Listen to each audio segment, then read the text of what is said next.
Ito nga pala si Alfred, samahan ninyo akong tuklasin ang mga bagay sa ating paligid, maging ito'y hayop, bagay o kababalaghan.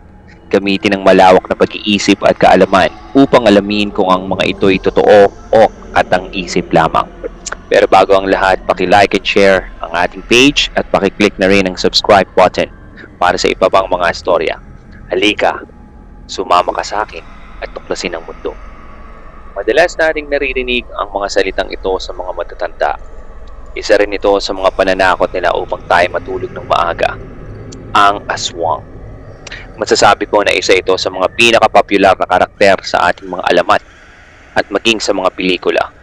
Sila ay nilalarawan bilang isang halos lobong tsura na may mahabang tila, matatalas na ngipin at nagliliwanag ng mga mata. Sila din ay may kakayahang magpalit-palit ng kanilang anyo gaya ng isang malaking baboy, aso o pusa. Ang mga aswang ay matatagpuan sa masusukal o liblib na parte ng gubat. Ayon pa sa ilang mga istorya, ang probinsya ng Capiz ang kanilang pinagmulan. Ang aswang ay pinaniniwalaang kumakain ng tao, mga bangkay o mga sanggol. Gamit ang kanilang mahabang tila, ay kaya nilang sipsipin ang sanggol sa sinapupunan ng isang buntis. Ano ang maaaring gawin upang iligtas o protektahan ang iyong sarili pag ikay nakakita ng isang aswang?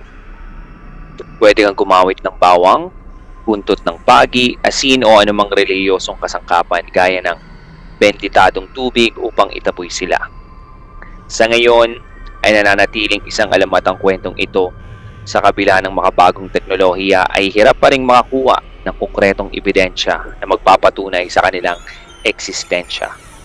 Ikaw, naniniwala ka ba? May karanasan ka ba sa mga tulad nila? Pwede mong i-share sa ibaba.